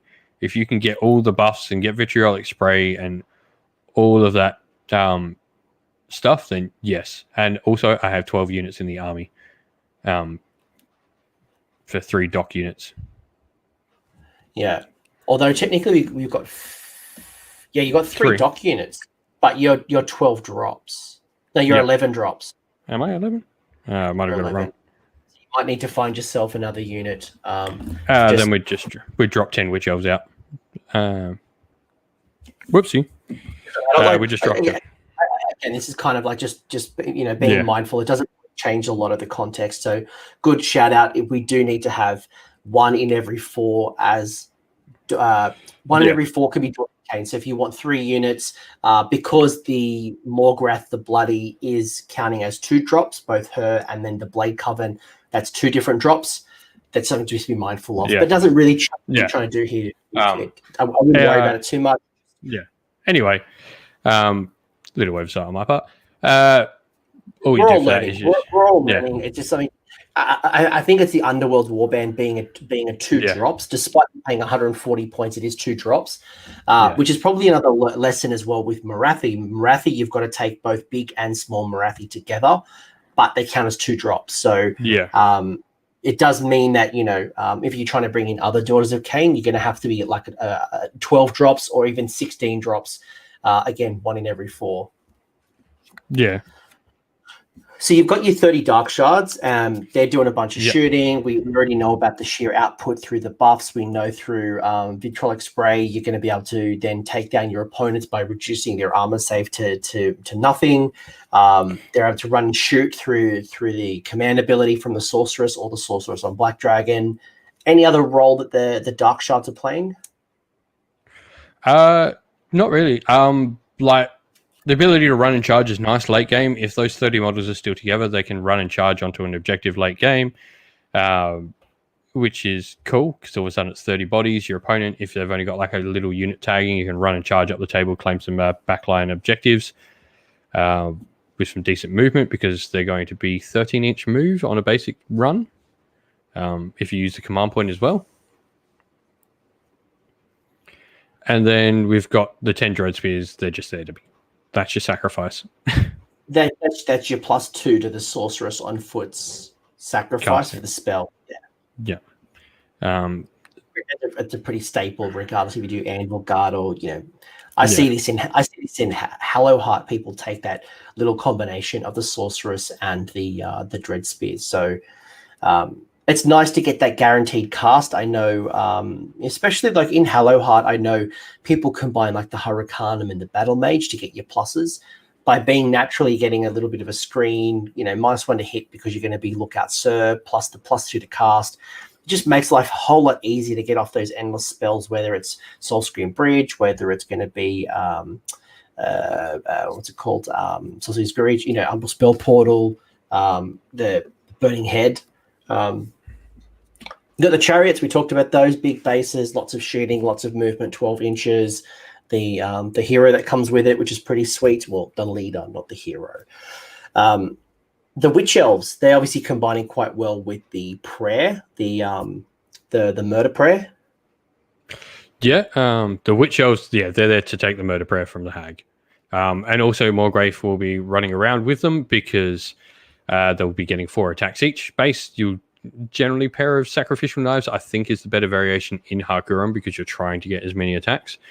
Obviously, the mortal wound damage back from having the bucklers is decent, but for me in Har Kuron, we're really just trying to push that those attacks up to really get the most attacks we can to make sure no rend is not an issue when we're dropping 57 wound rolls on someone. It's all about weight. Actually, you're probably taking the shields. They're probably a little bit more popular right now, but I can see the sacrificial knives with the stacking of the prayer making that a really killer unit. Yeah. This list is not overly defensive. It's all about trying to go forward and trying to kill stuff. What's the quote? The best defense is offense. Yeah, best defense is a good offense. Or as I said in the Daughters of Cain Snake List show with Chuck Moore, strike first, strike hard, no mercy. Yeah, man. And then the Blade Coven, we've talked about why they're there. That they're there, and so it's easy enough to put. Yeah. Burning Head. That's one that people probably are like scratching their head. Maybe they probably haven't even painted the model. I bet you half the people listening to this show have not painted their Burning Head, or they think it's an STD. What is this? So Burning Head for me, I was looking around at endless spells that I think can do the job. You've got obviously Quicksilver Swords, there's some mortal wound output. but you're light on command points with this army. So, and like even like considering what we want to be doing, we want to be using the Black Art Fleet Master's command ability. We want to be giving stuff out. What the Burning Head does, it also gives out reroll 1s to hit to units nearby, and you can do that without being in range to take the damage because it's a 9-inch aura around it for the buff, but it's only a 1-inch range for the damage. So you can cast this either just behind or just in front of your troops. It also only has, I believe, an 8-inch range. So if you're, no, a 6-inch move or something like that. So your opponent's going to have to move it directly towards your stuff, which means you can block it off potentially. And it's only D3 wounds at worst. Anyway, so for me, it's meaning I'm not having to spend a command point. Yeah, just be mindful that it is wholly within 9. So to get the reroll 1s, it has to be wholly. So just keep an eye out for your big block of Witch Elves, your big block of what's it called, Dread Dark Shards. Just being mindful of that 9-inch. I used to use it with my squigs. I swear this is Cities of Sigmar squigs. With 25 mil bases, you'll find you fit easy enough. As long as you don't string things out like across the table, you should be pretty sweet. Yeah. So this list is coming in at 2,000 points on the nose. Got 161 wounds, which is massive. Yes, we have acknowledged that we haven't quite met the 1 in 4, but this is super quick to change, man. You could drop a little bit of Corsairs. You could get yourself an extra chariot. Like there's so many things you could do here to get under. Yeah, you could just take 20 and 10 for the Witch Elves and that's done. Oh, no, you can't. That's the one you can't split. That's the opposite, Luke. We've got to drop the Black Art Corsairs down. Yeah, you can drop one of the Black Art Corsairs down. Done. To 20, 10, 10. Done. Move along. Yeah. Who cares? I actually had that to begin with anyway. Any other comments that you'd make on this particular list, or would you like to move into the next list? I think this is the list for me that I built trying to make the use of the most Har Kuron. So there's 2 very different lists. The one we'll get onto in a sec. This is the one to me trying to build a list that's Dark Elves and lots of different Dark Elves in it. I've got Witch Elves. I've got some Darkened Goblins. I've got my Scourge Privateers in there. It's trying to use as many different pieces. I do struggle to try and fit all 5 parts of Dark Elves in the same list. I haven't really come together with a list that fits all 5 parts yet, but that's sort of what I want to play with Har Kuron. I don't want to play armies that are one heavy focus of any particular part of Dark Elves. I want to get Dark Elves on the table as a mixed force again. I think the challenge is the way the keywords work. They really do synergize. So they're forcing you to go Darkling Covens. They are forcing you to go Order Serpentis. So if I was thinking about what you're talking about, Luke, I'm looking at power pairs or power trios. So I've got like 2 or 3 units that are Darkling Covens. I've got 2 or 3 units that are Scourge Privateers. I'm creating this little power pair. So you've got synergy, but it's not a holistic synergy. You're using Har Kuron to kind of be an umbrella across everybody. Yeah. That's how I would be looking at it if I was trying to bring in the 5 different varieties of Dark Elves. Yeah, that's pretty much what this list is all about. Just trying to do that. I love it. And again, talk a season for taste. List two, and exactly on the nose. So you've got a Har Kuron list. You've got you're from the realm of Akshi. This is Har Kuron Morathi. So probably surprise people that you have Morathi. There is some commonality here, so there's probably not a lot of things we need to go over again. So I can see we've got the Black Ark Fleet Master with a very similar exactly the same combination of artifact and command trait. The Sorceress, again, same artifact, same command trait. We do have Morathi, both big and small Morathi. They must come together at their pair. They are 2 drops, so keep that in mind for your 1 in 4s. I've done this one correctly. You've done this one correctly? There's 8 units in the army. As my hero would say, great success. You've got 10 Black Ark Corsairs, 10 Black Ark Corsairs, 10 Black Ark Corsairs. Don't say that 3 times really fast. 30 Dark Shards. But you've then gone 3 blocks of 3 Scourge Runner Chariots. That's 9 chariots in total. Are you sure this is not an idolater list? That's a lot of chariots. Yeah. So this army's got 1 plan and 1 plan only. It was to get Morathi into a list. Pause. You've also got a command point and Burning Head. Now tell me about your plan. So, for me, Cities of Sigmar, like Daughters of Cain, what model is any person going to want to go out and buy to add to a Dark Elf army they already have, especially if they're pulling an old fantasy army? Medusa, the Medusa Iron Scale, right? People, that's what they want to run. People want Morathi. She's the big new centerpiece that you wouldn't have had if you pulled out that old Dark Elf collection. So I wanted to try and get a list with her in and try and make it as effective as possible. And I think this works okay. I've played a couple of games with this one so far. Morathi is a beast. Her war scroll is just crazy. If you've used Morathi in the past, she has changed a little bit. She's still the Morathi you know and love. The big thing here that you need to know is, and Luke will share a little bit more about why he's taken Morathi. But in traditional Morathi, in the days of old, you'd start off with little Morathi, and then she would transform into big Morathi. You'd only ever have one version of Morathi on the table. In new Morathi film, you get both. You get caster Morathi and monster Morathi. So Morathi Cain is the smaller, little caster. She has some cool stuff, and then your combat beatstick is your Shadow Queen, big Morathi. Before we get into Morathi, Luke, is the Black Art Fleet Master and the Sorceress playing a similar role? The Black Art Fleet Master unlocking your Scourge Runner chariots as battle line, got some quite nice little tricks, but ultimately there to unlock those chariots. Yeah, for me, and the most important thing he does is he frees up points in this list a lot more. So he is the cheapest hero you have access to by far at 60 points. He also unlocks the cheapest battle line available in Har Kuron at the Black Art Corsairs at 80 points as well. So the chariots becoming battle line is almost secondary in this. When I was originally putting the list together, it was the cheapest way to get a hero and battle line because I don't really need Morathi to be my general. I want a command trait and artifact in there. No, and we'll talk about why you just said we don't need Morathi as the general. And same deal, Sorceress is there she's got no stabby units though. There's no dark. There's dark shards that she can stab if she wants. But she's there mostly to give them run and charge this time. So run and shoot. Plus 2 to cast. You're more looking at her to take advantage of the dark shards running and shooting. Yeah. Okay. That's her big thing in this. Morathi. Let's start with little Morathi. So little Morathi, she's got 4 wounds, bravery 8. So 4 up armor save, 6 wounds, move 6, bravery 8. She does a whole bunch of things. She can subtract 1 to the hit rolls that target her. She has a nice little spell with a 36-inch range, the Black Horror of Ulgu. She has a nice little worship through bloodshed command trait. And she also has the 1 soul, 2 bodies rule.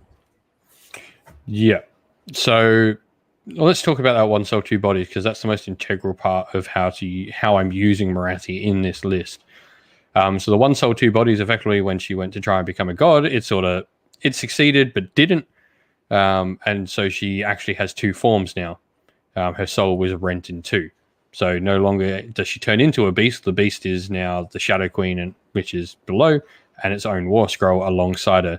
They're both one and the same person. Sort of, I guess, reminiscent of Arahana Nestria from fantasy days, the Sister of the Twilight, or any sort of characters where they're 2 people and 1 soul. There's superhero movies. There's a whole bunch of people with that sort of thing. But what it does mean rules-wise is that both those models in total can only take 3 points of damage. And all those points of damage are always allocated towards the Shadow Queen. So this means you can have big Morathi. Yeah. Shadow Queen is the giant serpent, angry Morathi, big Morathi. So what this means is you can have both those models around the table. While, yes, Morathi Cain is a lot more fragile and will take those wounds a lot easier, it does mean you can use her, especially if you use her smartly, around the table to get into combat, tie up units you don't want moving, and get her up the battlefield to really pin your opponent's army in place alongside the Shadow Queen. And that is precisely why she has Steed of Shadows, because now she can... that 16-inch move and fly. Yeah. So now she's moving 16, has fly, because even though she has wings on her model, she doesn't fly. they're just ornamentation. But yeah, and so that's the big thing of using them. What's great about Morathi Kane is she's the amazing spellcaster. She's what you remember what was good about Little Morathi, but probably never used because otherwise she died. So all those things that you got turn 1, then immediately just went, I don't need these anymore. You can actually go read that page of rules now and get all those casting benefits. Though she did lose some of them. Yeah, and look, I really like she's a triple caster. She gets 2 unbinds a turn. She gets +1 to her casting, dispelling, and unbinding, which is great. I really love the Black Horror of Ulgu. The fact that it's 36-inch range, you could be doing between 1 to D6 mortal wounds from a significant range, which is just brutal. One thing also to talk about with the rule that you talked about, the 1 soul, 2 bodies, is that one of the biggest tricks in the olden days was that you would do damage between rounds through a predatory endless spell because she could only take damage in the turn, and that rule technically didn't work in between the battle rounds, and that was a big loophole for Daughters of Cain players. That's been closed, so now she's only taking 3 wounds a turn. Yeah, so it closes for both sides. It means Emerald Life Swarm no longer heals her as well. So and she can neither be damaged nor healed. Yeah. Morathi can't be. No. Yeah, Morathi can't be healed. So at minimum, she's going to be around for 4 turns. I think at maximum, minimum. But I know from my time playing against Morathi, sometimes it's just not worth going for her. Sometimes you just leave her alone and just focus on the other parts of the army, which is also a win-win. She's either soaking up damage or she's being ignored and just terrorizing your opponent. Yeah, and so the aim of what I'm trying to use Morathi for in this is to pretty much be her harasser and to tag off units. I'm not actually caring if the Shadow Queen or Morathi Kane actually kill anything because they're not the ones that I think are going to kill stuff. By being able to tie up my opponent's units, I'm hoping to tie up their big combat threats with them. Because Little Morathi, she's still -1 to hit. So she can go into the side of like a big unit, tag a couple. She's probably not going to take that much damage from minimum units. And then the Shadow Queen can actually go into a big threat and potentially do some damage to a big threat. So like a Terrorgeist, etc. or whatever. Because Morathi can go into a Terrorgeist completely fearless. Yeah. She doesn't care how many 6s you roll on that bite. She's taken 3 wounds. And she will probably now, the Shadow Queen is a lot more killy than it used to be. A lot more. The Shadow Queen did lose the Gaze of Morathi. So the Gaze of Morathi, which was the shooting attack, could pull units out of coherency. But instead, it's still there, but it's just a completely different Gaze of Morathi. It is a little bit further range. So I think it's like doubled the range. I think before it was like 9 or 12. It's now 18. It does Ren 3 D6 damage, so it's a nice little change as well. She does some good damage, Ren 2, flat 3 damage, flat 6 damage. She does some serious damage. And I know when I was talking to Chuck Moore, the Fury of the Shadow Queen really combines quite well with your Canary or your Medusa unit. So if you want to maybe choose another unit from Daughters of Cain, it might actually reward you for taking Blood Sisters or Blood Stalkers. Because those models within 3 inches of Morathi, while models are within 3 inches of the enemy, you add +1 to the attack characteristics who are within 18s of, so it's a nice little ability if you want to increase those attacks, in addition to some of the other stacks. Yeah. And so, like I said, she's going to get into like big monsters that aren't going to be able to kill her. And she's just going to go into them and get a couple of turns and probably kill most things. She will kill most things equal size in at least 2 turns because she gets 2 turns. And if she doesn't, she'll kill them in 3 because she gets 3 turns. Anything her size, she'll win in a combat because she just has the attrition value. Yeah. The fact that she only takes 3 damage means that you're going to get her at minimum for 2 turns on both of our sides. So at minimum, it's going to be 4 turns, 2 battle rounds at minimum, should they put the damage through. Yeah. So yeah, she does a lot. And so the idea of her pinning stuff into place is where the army list I've built up around her comes into it. Love it. You've got yourself 10 Black Ark Corsairs. You've got 3 units. Are they just like a cheap screen? The cheapest unit available to me. Obviously, with Aether Wings gone, if I was in normal Cities of Sigmar, there'd probably be 3 units of Aether Wings and more chariots. But with that gone, they become the most useful unit. I think their ability to be both combat and shooting is worthy of their place in the list. They're also cheap, like 10 points cheaper on 3 units. That's all of a sudden 30 points of save. That's the Burning Head paid for. Maybe a question that people are thinking to themselves, and I'd like your thoughts on this, is a Black Ark Corsair unit of 10 is worth 80 points. A chariot is worth 80 points. Why wouldn't you just take 3 units of 1 chariot? So why wouldn't you just take another unit of 3 Scourge Runners? Why would you take 3 units of 10? So first of all, it's just flat up wounds. There's 10 to 6. Also, the chariots do not have the Sea Dragon Cloak rule, where they get additional saves. So they are always a 5-up save on the chariots rather than a 4-up save versus shooting like the Corsairs will be. And yeah, they just, while they're faster, they're lacking those bodies as well. Bodies on the table is incredibly important in Age of Sigmar. Numbers. And that was why I wanted out of you. The fact that on the objective, the chariot is only worth 1 up to 3. But if you want bodies, you're going to need some bodies around an objective. So the Corsairs add that to the table. Yeah. And so depending how, whether or not you get the turn, it's highly unlikely you're going to get the choice with this army. So they're also going to provide screens. The chariots are a big screen, but you don't want to be sacrificing chariots to screening unless you really have to. You'd rather be sacrificing these Corsairs in your first turn to taking charges and allowing Morathi to do a work and the chariots to do their work. Yeah, absolutely. Your 30 Dark Shards, I imagine, play a very similar role. Lots of shooting. You can run and shoot with the Sorceress.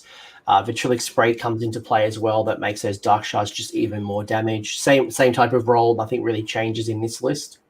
Yeah, there's nothing really changes more than you haven't got a Daughters of Cain Priest, so you're relying on your Black Up Fleet Master to be near them to use the prayer to give them the incitement to murder. And it might be less reliant on the +2 to cast from the Sorceress, because while you can stab a Dark Shard, you are sacrificing attacks. So the stab is not as useful in this. Yeah, so keep that in mind. Just you might automatically go for that +2, but maybe you don't need it. Just think of the situation. Yeah, and then the chariots, they do a lot of damage. Anyone who's played against mass Scourge Runner chariots, there was actually a really good game on tabletop TO or whatever it's called. What's it called? The tabletop simulator. I was watching a really cool game on one of Rob's streams that he did with a guy with a whole bunch of Scourge Runner chariots. In mass numbers, they can really take stuff down. There's a lot of mortal wounds coming out of that. There's a lot of damage coming out of that. That can be where it needs to be due to its higher movement. Yeah, I run 2 units of 3, so I've only used a maximum of 6. And I think, as we talked about earlier, the harpoon attack doing mortals on 6s, the speed of 12, the wound of 6. So very rarely do you have to worry about battle shock. It's super unlucky when you do. Having the Beast Master getting the +1 to hit for that particular missile weapon is great. For me, the base size, I think, is a 120 by 90 or 1. It's on the generic sort of monster base, whatever you associate. It's a very big footprint. It's a very big footprint those chariots take up. Although the challenge is that they can get blocked off easily, or they can block off your own army. So just do keep that in mind. Yeah, generally how I would play this is you would have them in your backlines to start the game, because your Corsairs can easily move out the way for them, while it's not as easy to move your chariots out the way. Though remembering 25 mil bases are less than an inch, so as long as your chariots are bigger than 25 millimeters, they can stay away and your units can run through the gaps. Yeah, I've pulled down Neferata with the harpoon shots alone. So I've killed Archaon with them. Got lucky, and I've taken down Archaon with them. That's probably the biggest head I've ever taken with them. Well, if we're if we're gloating like that, I pulled down Archeon with 40 free guild swordsmen. Love it. He dies to a lot, though. To be fair, it's not that big a deal to take Archeon. I've seen him die to so much. Nobody. He's just an angry ex of the Empire. Yeah. But so cool. So you got the Surge Chariots. They're great. I really do like them. Big bases. Even when they went from 60 points to 80 points, I still think they're valuable. I think a bit of a no-brainer, and being battle line as well. The cool thing as well with those big bases is you can sit them on an objective and straight up deny your opponent from actually getting on. They're just huge bases. Yeah, that's a big thing that I don't think, like, if you need to sacrifice them. Like, they can string out. It will effectively take a third of the objective's ring up. So your opponent has to have to go around or go into combat. And as we mentioned before, to actually take them out in combat, you're having to put something decent into them. 18 wounds on a 5-up. They're going to shrug off any little chaff unit you throw at them. Yeah, no, they're great. Extra command point is there because we're not going to get the battalion, I imagine, and the Burning Head plays the same role as re-rolling ones to hit. Yeah, Morathi would most likely be casting that. Yeah, and because if you throw that in, if you throw that into big Morathi, who cares? You can only take 3 damage, right?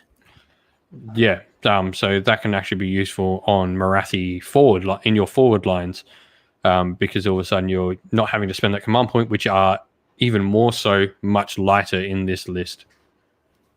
Yeah, no, I like it. It's a good use of Burning Head. Like I said, I used it with my Gits. I really like it. I think it's completely underutilized. It is a little bit hard sometimes being wholly within 9, which is why I like single things like my my Colossal Squig and my Mangler Squig. So definitely using it with Morathi is a great use. 2k on the nose, 42 wounds. Any final comments about this particular list? I do have some closing comments I want to ask you, but is there anything else you want to mention with this particular list? No, I think this is just a good way to get a cool model in your list. Like, Morathi is fun to play. People are going to be wanting to take her. She's the big story arc. Why would you not want to take her in her new story arc thing? For me, everyone knows I'm sort of very narrative driven at my core. I like competitive, but I always have some sort of story at the back. And so for me, I want to play Morathi and Har Kuron. I want to play her in a new domain.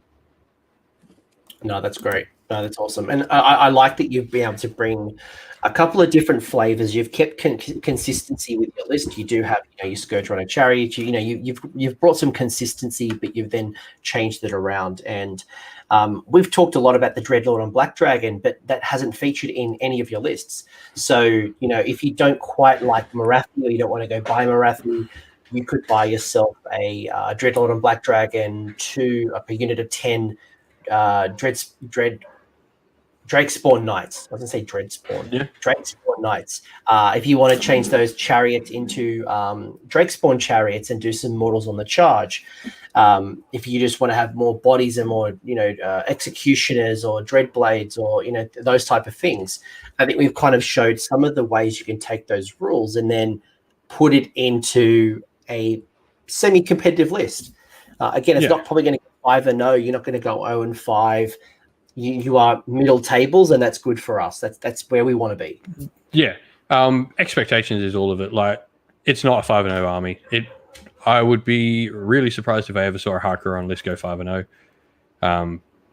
If you do, it's basically you can do 4-1, 3-2. You can aim for 4-1. That should be your 5-0. If you do, it's based on you as the player, not because I'm pushing around busted models. And that's when I talk about that, that's what I mean. I mean that the army, I'm not going to push it forward and just auto win everything. It's going to be based off your skill, your knowledge, your abilities as a player to read the situation. Yeah. And like talking about if you want to get alternate units in the army, that first list I wrote is extremely easy to start flipping stuff out for others. Like those witch elves can also drop out for like executioners or and like even dropping the battalion in that, taking a dreadlord, swapping out those dark shards for a nice big blob of Drakespawn who are really survivable. They have a 3-up save. They are very underrated as a unit. Yeah, they've only got 1 attack, but it's a cavalry unit. They can get to where it needs and hold the line really well. You could get some really good movement through your Canera. You could tap into the new Underworld's Warband, the K-Knight Shadow Stalkers. Even Shadow Warriors are a good shout because you get them as well. So there's a deep striking unit that you're not having to take Daughters of Cain models for. Yep. And we were talking earlier, I think Craig brought it up in the comments, was grabbing yourself an assassin and putting the assassin in with the Shadow Warriors potentially, and activating some abilities or making them harder to take down. So I think, again, the opportunities are endless, and depending if you either are an old Dark Elf player bringing your old force in, or if you are a new player who really likes the Dark Elf kind of aesthetic, there's a lot of different ways to play it, and it's probably very thematic to Cities of Sigmar. There is no one silver bullet list for our army. But the burning question, Luke, that I had for you, and kind of as we kind of bring this home, was that the battalion and the rules are very consistent with Anvil Guard. Now, obviously, there's pros and cons on either side. Would you ditch Anvil Guard for this list now? Do you think that Anvil Guard still has its place? Do you think that this is like a vacation home and you'll go back to Anvil Guard? Like, how do you think about the relationship between Anvil Guard and Har Kuron? So probably the thing to mention is I'm a massive Cities player as well. Like Dark Elves, while I have it, I do have a free guild, massive free guild contingent. I've got my Wanderers. I've got all the other parts. For me, Har Kuron allows me to play Dark Elves and getting rules that benefit my Dark Elves purely to play Dark Elves if I want to play that. Very much the same in how, like, I know you don't have to, but I like playing Living City to play my old Wood Elves as an old force again. It allows me to do something I used to do and do it again with rules that benefit it. I probably would say I'm probably more likely to play Anvil Guard more often than I am Har Kuron, which is not a bad thing. Like, Har Kuron has its place, it will have its list, although I do think the lists are very different than I'm going to play in Anvil Guard and Har Kuron. They're sufficiently different enough that I'm going to play them with different models, which I think is a big thing. I'm not like, yeah, okay, I've got my Scourge Privateers at the core of both of them. But if I'm being really serious, looking more at Har Kuron, probably in the future, I'm probably going to drop the Privateers out for some other options because I've got things that do that job better with taking Witch Elves, for example. Like I've already dropped my Combat Privateers out my army because the Witch Elves sort of do their job, but vastly superior. And so do I need my Shooting Crosshairs in there when I've got the Dark Shards? Maybe not. And does that open room up to take maybe some Dread Spears or Bleak Swords, or even some Cavalry? I know we sort of wrote them off before. Dark Riders are actually amazing. They're super, super, super fast. 14-inch move with run and charge with +1 to charge. They're a 21-inch move unit. I know. I just look at the bravery debuff and I just shake. That's not why I'm taking them. It's the movement. Yeah. No. But totally get it. I just wish they were a little bit better. I think that's where, like, when I look at it and go, oh, you have potential. Like, you just, if that bravery debuff stacked for every unit to Dark Riders, that'd be cool. That's probably an instant fix on them. I know bravery will have the whole comments of bravery's not existing in the game, but I mean, playing in my local group, bravery matters so much more than when I play in tournaments. My Dark Riders see game time. Yeah, and you know, like I look at this, and I think one of the biggest pain points for Dark Elf players is executioners are just not what they used to be. I think that, you know, if you are very passionate about your executioners and if you're looking for a reason to use them, I think this incitement to murder in combination with the executioners does almost get them to where they used to be. So you can still play with your old toys. Because I think a lot of players that I've seen use executioners are just frustrated that they were at one point the same points as Great Swords and Phoenix Guard, but they were just half the unit that those two armies are. Yeah, because obviously they went down from the 2 mortal wound proc to the 1 mortal wound proc, which is massive. That extremely changed it. 10 block of executioners used to be one of the most frightening, like, little throwaway units in the game. I just fling text and execution. Now they're not quite as frightening, but I think in the dropping points they're good. Blackguard are another great shout for a good unit. They are solid. When around a sorceress, they're getting +1 to hit. There's some good units, and it's going to allow you to play those Dark Elves how you want to. Yeah, bring out the Canary, bring out the snakes, a big block of 20 snakes, bring out your Morathi, bring out your Witch Elves or your Sisters of Slaughter for their 6-inch pile-in. Bring in however you want to build your army. And I think for me, Cities of Sigmar allows me to sit in an army and just manipulate it and change it, and it stays fresh for such a long time. Probably the freshest that I've been. It sits for most of my armies. So very, very cool. And you know what? Once you're done with that, as you said, you can go over to Anvil Guard and you can jump between the two, and it'll feel different despite being the same models. Yeah, I think that is just the benefit of Cities in the end. Cities is just this massive. It now is effectively 9 armies in one. Like their allegiance abilities are so utterly different for whatever city you play. You got 9 armies to play, and like this I tell my wife I've got 9 armies. Yeah, it's great. I tell my wife I've got like 1 army, but really it's 20. That's awesome. Look, I'm really excited. I like Har Kuron. I personally, I do like Mist Haven as well. If I was a Dark Elf player, I'd be very excited about this. So I think you guys are in a good spot. I can't wait to start seeing these guys on the table. I know Alex Murray in my local community as well, another OG Dark Elf player, has been trying to make his army work in Halo Hard. It just doesn't work the way he wants to work it. This is going to be great. So yeah. Luke, you are Cinderfall Gaming. You do have a YouTube channel. You are putting out some amazing content. You put out a lot of content. You are a content machine. If people want to learn more about you, I do have your channel down below, so go give it a sub. Any shout outs, anything you want to say before we close up and I go to bed? No, not really. You can find me on Twitter at DadhammerNeo. And that's down there as well. I think we've got that. And also, I can't remember what to do. And definitely keep watching everything on AOS Coach as well, and my own channel as well. Magro puts out a bunch of amazing content. You're doing great things for the community, man. Couldn't shout you out enough. Thanks for shouting me out my channel. Much appreciated. But yeah, whatever. I'll have people from, I don't know, just Australian Age of Sigmar and content in general. Everyone over here, wherever you are in the world, we seem to be getting through whatever's going on. So Australians keep putting out content wherever in Australia they are, whether it's Heroes of War, Doom and Darkness, whoever. There's plenty. No, we've got a great community, and we're very fortunate right now to be having some real life games as well. So Luke's experience is not just maths hammering and theory crafting. It is real practical experience. So take what you will from this, whether you want to follow Luke's lead or whether you just want to take his knowledge and put it into your own type of lists. That for me is what this is all about. So Luke, I want to thank you very much. We're going to wrap up the show. Thank you all for joining. You guys are legends, and I'll chat to you guys all soon. Yeah, thank you all.